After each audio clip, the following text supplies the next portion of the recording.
Welcome to Christian Financial Perspectives, a weekly podcast where we talk about ways to integrate your faith with your finances. This is Bob Barber. And I'm Mary Jo Lyons.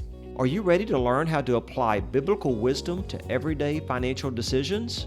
Join us as we look at integrating your faith with your finances. If it's your first time listening, welcome to our podcast. And if you're a returning listener, welcome back. Deuteronomy 32:7. Remember the days of long ago. Think about the generations past. Ask your father, and he will inform you. Inquire of your elders, and they will tell you. So on today's episode of Christian Financial Perspectives, we're going to be exploring our money histories and how that impacts all our behaviors, including mine. We're going to tell you about our personal money story and why we have a money history, Mary Jo and I both, how money impacted our life growing up. So we hope as you listen to this, you'll be able to relate how it shaped us, how we were influenced by money or maybe the lack of it. What are the patterns, the beliefs, the behaviors that we witness, and what have you witnessed about money? So before we get into the money histories, it's interesting to see that money itself has a history. You know, Bob, I found a little bit of trivia regarding money as we were putting together the podcast. I thought it was quite interesting. Oh, I love this stuff you're going to share. It's really great. Did you know that China created the world's first paper money? No, I didn't. And I'm going to comment on these.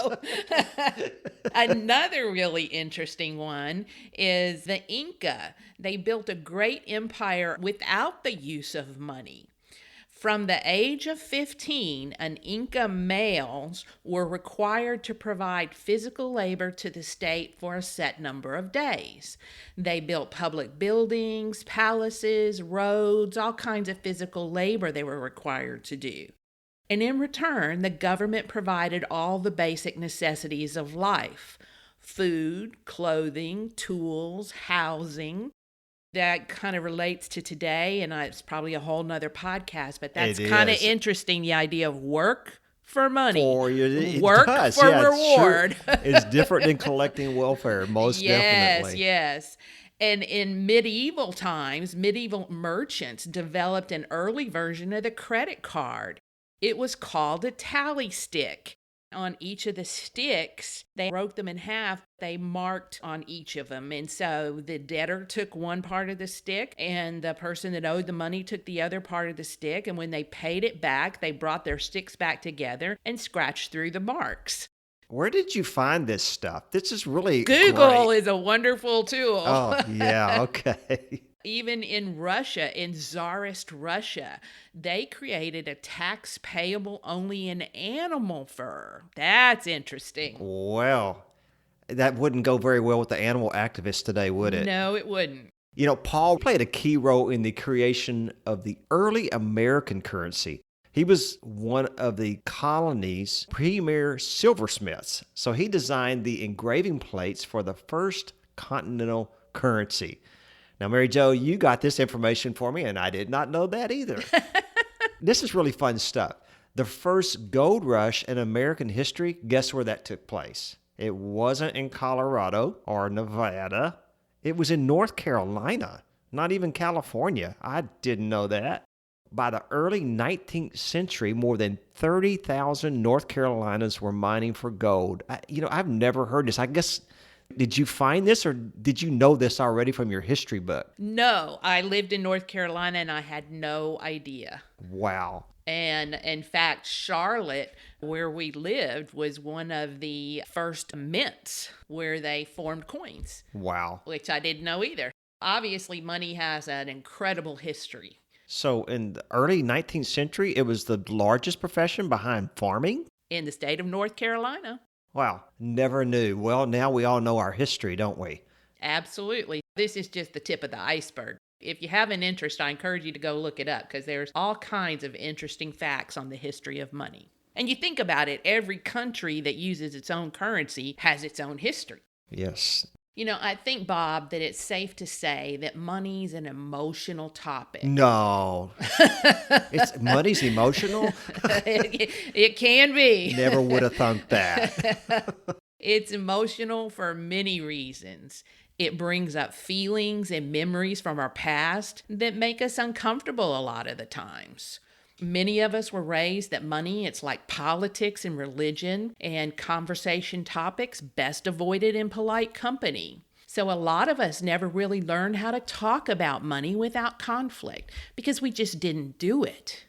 Money conversations, they can be an emotional battlefield. I'm thinking you know about that. Are we going to be transparent here today? Yes, we Hey, are. hey, listeners out there in podcast land, we're just like you. That's right. None of us are perfect, so No. just stay with us. This is all because we all have a money history or baggage that we carry around with us. I know I do. Since Christian Financial Perspectives is all about how we can utilize the Bible for wisdom about money, we thought it would be helpful to explore some of the emotions we feel about money, and then we might be better equipped to look for wisdom on how to best deal with some of these issues. In today's episode, we're going to be talking about our money stories, and next week we're going to explore our money styles. So stay tuned. That one's going to be another interesting one. So, did you know you also had a money style? To understand why we view money like we do, we first have to identify and examine our relationship with money. How do you feel about money? What do you believe about money? How do you use money? Why is this important, you may ask? Your thoughts and beliefs drive your emotions, and your emotions drive your actions. Your actions lead to your results, your financial results, to where you are right now in your money journey. Can I say that one more time, that what you just said, Absolutely. and repeat that? So your thoughts and beliefs drive your emotions, and your emotions drive your actions. I think that's really good. Absolutely. We're just like you. We also have money histories. So, in the nature of transparency, we thought it would be interesting to share some of that with you. So, Bob, what's your family's legacy regarding money? We all have one. I know I certainly do. Well, I do have a history, definitely. And I first want to say that I grew up with an incredible, wonderful, loving dad. But he was taught some things back in college in the 1950s that really shaped my view of money later as I saw how what he was taught could be setting yourself up for failure. So what was he taught? He was taught one of the best ways to get wealthy was by owning your own business. I believe in that. I believe in free enterprise and in real estate, which is a good way to make money by hard work. But he was also taught using a term back then. And Mary Jo, had you heard this term growing up too? No, I haven't. OPM. Okay, so my dad always used this term called OPM.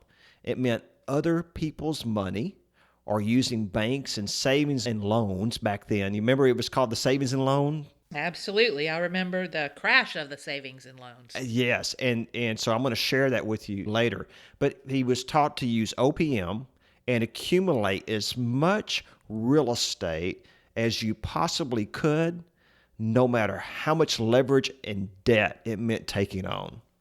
Now, that's a scary thought when you think about that. I mean, OPM was a term I heard over and over growing up, and it was the way to prosperity. And that was a belief system. It wasn't just my dad, but it was the belief of a whole generation back then that real estate would always go up, up, up, but never down. Now, I could see a lot of people are starting to feel that way here, that it's never going to go down. And by the way, we're from Central Texas. And I can remember growing up as a boy going with my dad to see all the different properties we owned and how they were doing. Besides accumulating as much real estate as he could, he also owned a large real estate company with numerous brokers. He was a huge appraiser, too. He appraised many properties on top of all that. He had quite a large staff to serve him and take care of him. I just don't know how he got all the energy to do what he did, but he did. He started in the real estate profession right out of college in the late 1950s and continued until he was over 70 years old. My dad passed away 4 years ago, but loved real estate. In my younger years, watching the way he and his business partners and friends did business started to shape my mode of thinking about money and using OPM, other people's money, until I saw a huge flaw in it and how That way of thinking about money totally devastated my dad and so many of his close friends and business acquaintances in the 1980s, because in the 1980s, real estate crashed. And they all lost a lifetime of accumulating properties because they leveraged themselves so much. Their plans for retirement in the mid 1980s of having millions of dollars in accumulated real estate holdings just totally collapsed when the markets did. I watched these great men that were some of the nicest guys you would ever meet, one by one, literally, Mary Jo, they declared bankruptcy. It was such a sad story, Bob. It was devastating. Most of them were in their mid 50s to early 60s, and they lost everything because they were over leveraged, including my own dad. And he was such a wonderful father. And before the crash, he owned numerous apartments, rental homes. I remember it was somewhere around 25 to 30 rental homes he owned, land. And as these values declined in the 80s below loan values and vacancies came about, the payments, because of the leverage, could not be made. And I watched all this in bewilderment, and it shaped the way I thought about money going forward. And that leverage and real estate and over leveraging in my early 20s was not the way to do it. I never wanted to go through what I saw happen to my dad and so many of his close friends and business acquaintances. When we were talking about the show, I shared with you my feelings on the word leverage or margin. When I first got into the financial services business was back in before 2000. And in 2000, it was Y2K and it was the technology boom. As a young broker in the business at that point in time, I worked at Charles Schwab, for example, and we had a lot of clients that used margin to buy more stocks on. And they all wanted to load up on the tech stocks and the telecom stocks. And they used margin in their accounts in order to buy more. And then when it crashed, they all had margin calls and they were forced to liquidate or come up with cash. And this bankrupted a lot of investors. So I've always cringed at that word because it makes me think of gambling. And I know that it's a technique and a lot of investors do use it, but leverage is one of those things can be a real slippery slope. It's a tool, but you have to use it in reason, just like you've shared. We're moving into our new home now, and I'm using leverage to lift a lot of things. I mean, I'm using, the hand trucks and the dolly, and I'm using leverage, but I'm not over leveraging. I'm not trying to lift 2,000 pounds with that. I'm lifting 250 pounds with that, because if the leverage doesn't work, it's not going to come crashing on me because it's not that much. So I'm not saying that leverage is all bad, but over leveraging, oh my goodness. And it really shaped the way I thought about money in the future at such an early age, seeing how leverage can hurt you. And also it shaped how I felt about real estate. And that real estate, it can crash. And using other people's money and the bank and over leveraging is not the way to build a real estate portfolio. And what's amazing is I'm seeing all this happen again here in Central Texas because we basically missed that crash of 2008. And it's been like 30 years since our last real correction in real estate here. And I can see people are becoming way overconfident and paying outlandish prices, just like they did before the crash in the mid-'80s, all the way up and down the I-35 corridor. And I can see you want to say something in the middle there. Well, when you think about it and you see all these huge homes and so many of them right now in that area, and all I can think about is 100% financing.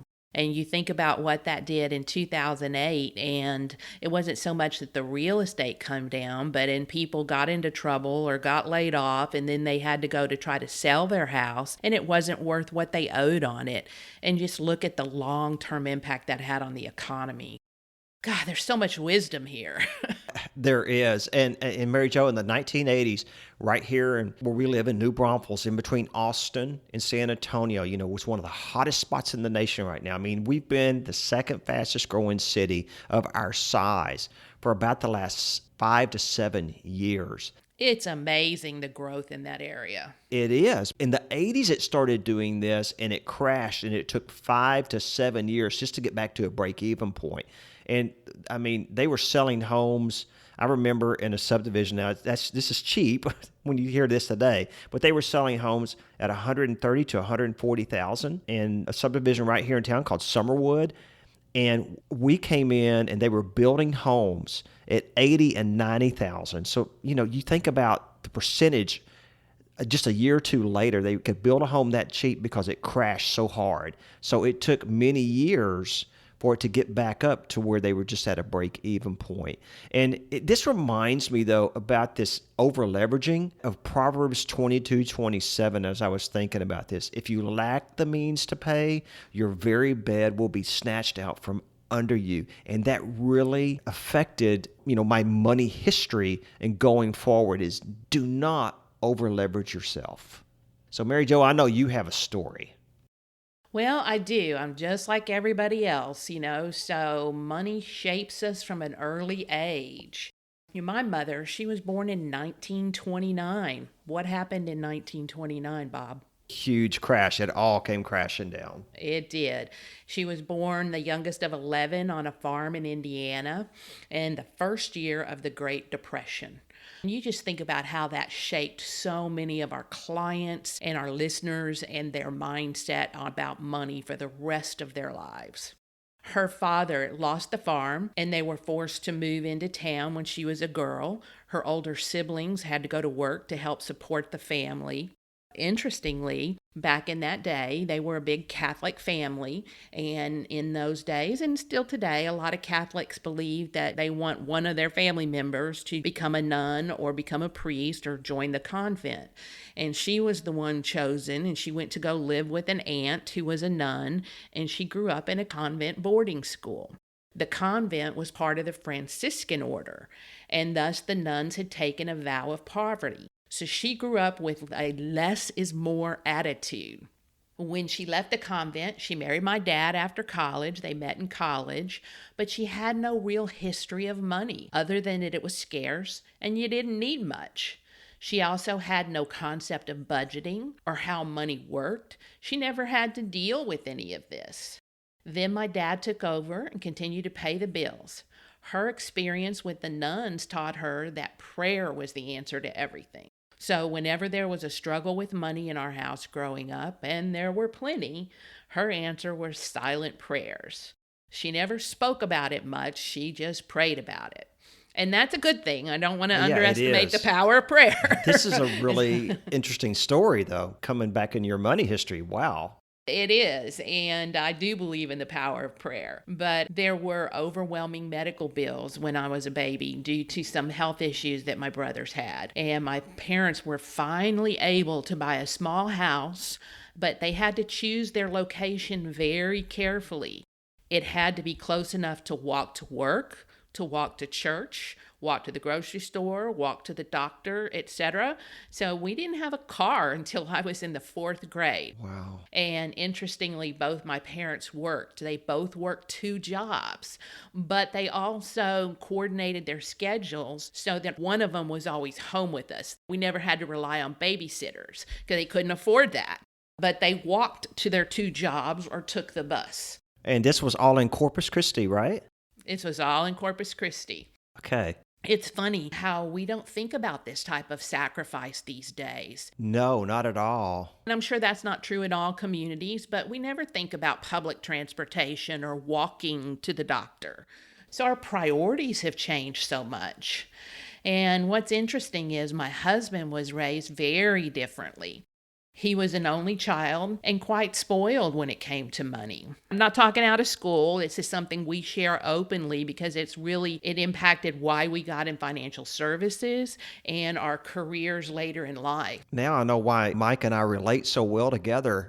And what's funny is he had chores, he had responsibilities, but even though he had chores and he had a small lawn cutting business and those kind of things, and his mom always made him go get summer jobs, but they also continued to foot his spending bills, even until after college. He had a credit card that belonged to his parents, and he used it. and they never stopped him from using it until after we were married. In fact, back in our dating life, I always thought it was he that was paying for our dates. It didn't occur to me that his mom and dad were footing the bill for all that. Who knew? I didn't. You never thanked them, huh? No. Okay. But later on, I did thank them because we enjoyed a good life. But it became very clear in short order that he didn't know how to budget, and I didn't really know how to budget that much. We began to live way beyond our means. We had older friends that were more financially secure. We had moved to Austin. We moved to Houston. But then we always wanted to come back home to see our friends and family. Wanted to keep up with all those friends, right? We did. And you never thought about how much the gasoline was costing, how much the car maintenance was costing, and all the cost of all that travel back and forth. We were newly married. We wanted to accumulate stuff.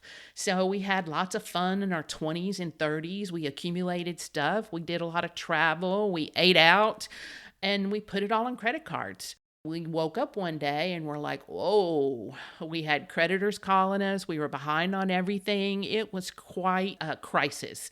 There was help, though, and his parents, they helped us out. They bailed us out, gave us money to pay it all off. But because there wasn't, there's no skin in the game for us, we weren't held accountable, we ended up doing it all over again. Oh, goodness, that happens to so many people. It does. We had to do it on our own. So after years of hard work, we went to consumer credit counseling, we tore up our credit cards, and we learned to live on cash.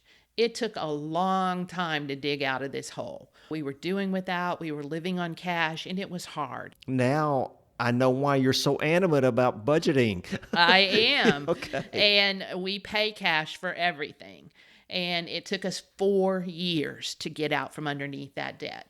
And that's why I made the move to financial services. I didn't know what a stock was and a bond, but I knew I wanted a different life. And I learned about financial planning and how important it is to understand your money history and how it impacts your decision making. So now it's my passion to help other people avoid the pitfalls that my husband and I learned. And that's why I love financial planning. So even though y'all were making really good money between the two of you, probably you still got in that credit debt. We did. Yeah. As we've mentioned on the show before, the love of money is the root of all evil, so the Bible says.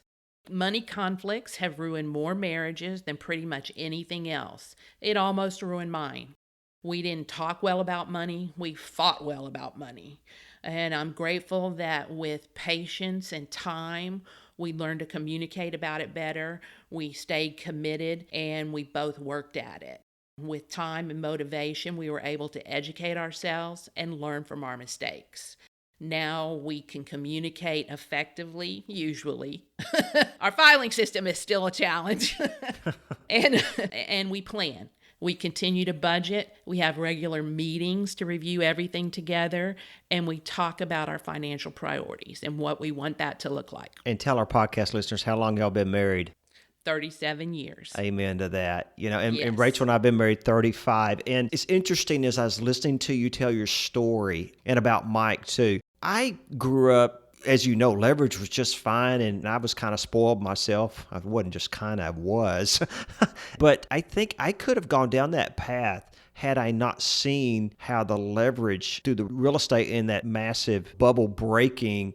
I think I could have gone down that path myself, but then I saw how leverage hurt so much. So I want to tell you, it's funny, you mentioned your story, I could relate to some of that. I didn't go there, thank goodness, but I could see myself possibly going that route had the real estate market not crashed and I saw my dad go through that. Does that make sense? Absolutely. Glad you didn't have to, because it was an expensive lesson.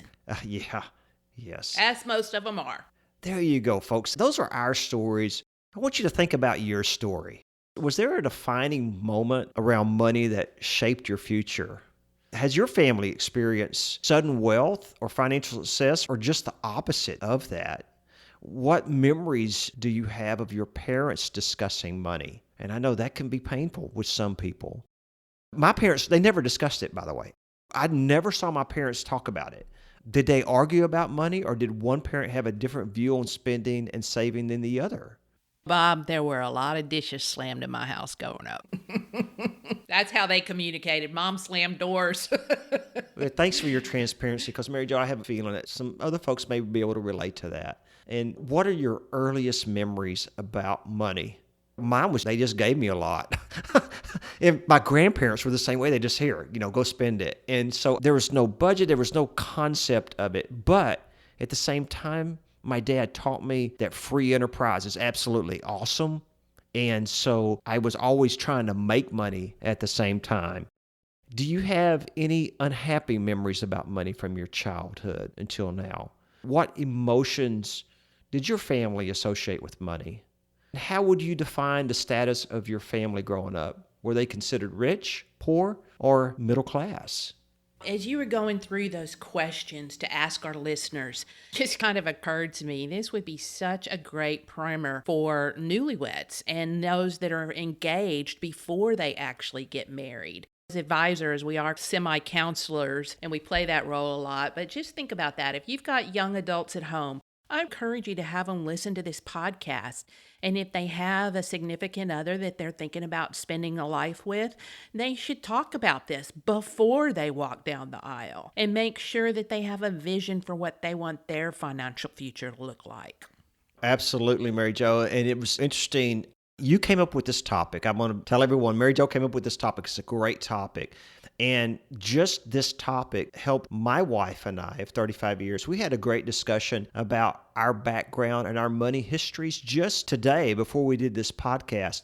It was a great conversation, Mary Jo, and I'm glad we had that. So I'm so glad you thought of this. Amen.